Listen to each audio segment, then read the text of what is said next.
Welcome યાર ટીકા TV. માર્કેટની વાત કરીએ તો બીએસસી સેન્સેક્સ સ્પોટ ક્લોઝ થયું છે 78,553 પર 3396 પોઈન્ટના વધારા સાથે.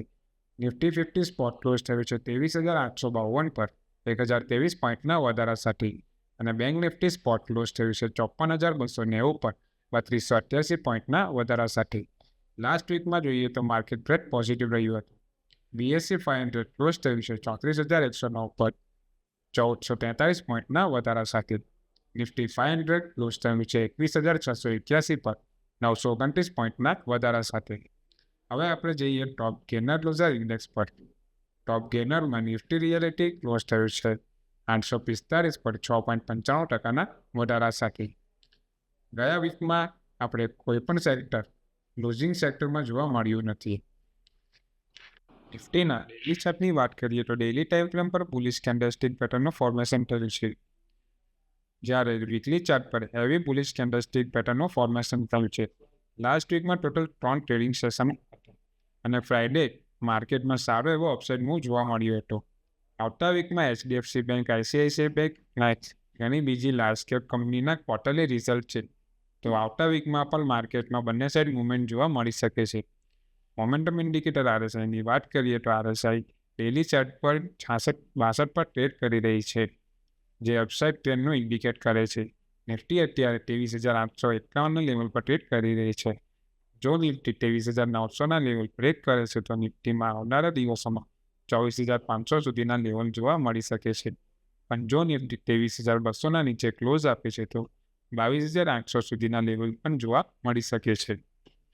હવે આપણે નિફ્ટીના ડેરિવેટિવ ડેટા એનાલાઇઝ કરીશું.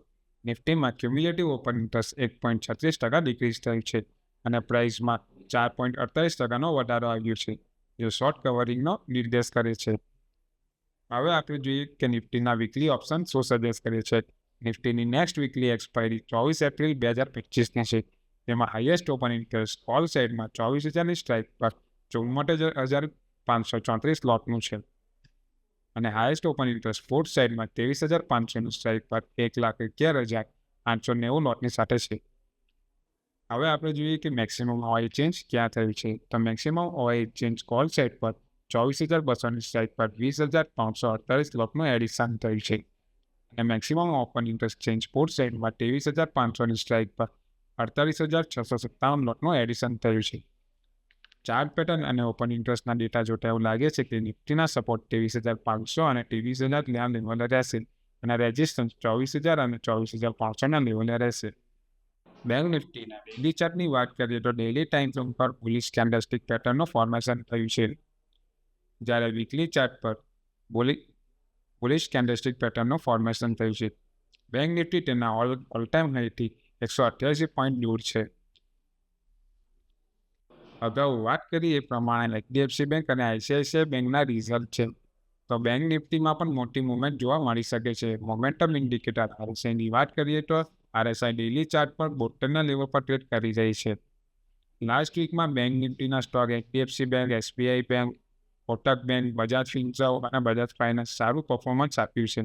ડેઇલી ચાર્ટ મુજબ બેંક નિફ્ટી માટે 54,500નું લેવલ સ્ટ્રોંગ રેઝિસ્ટન્સ તરીકે કામ કરી શકે છે.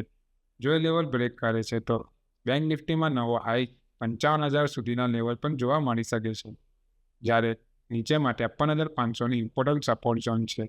જો એ લેવલ બ્રેક કરે છે તો બેંક નિફ્ટીમાં 52,700ના પણ લેવલ જોવા મળી શકે છે.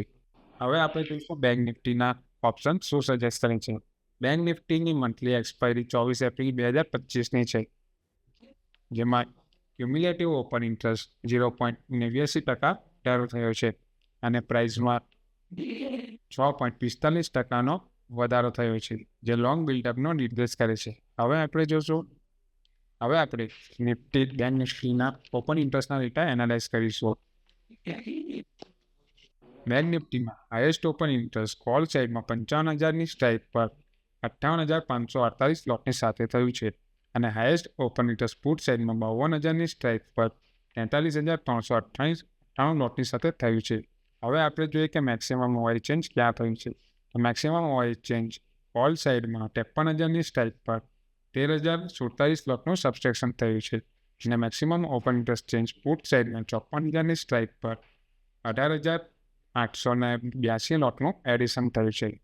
ચાર્ટ પેટર્ન અને ઓપન ઇન્ટરેસ્ટના ડેટા જોતા એવું લાગે છે કે બેંક નિફ્ટીના સપોર્ટ 53,500 અને 52,700ના લેવલે રહેશે અને રેઝિસ્ટન્સ 54,500 અને 55,000ના લેવલે રહેશે. Thank you.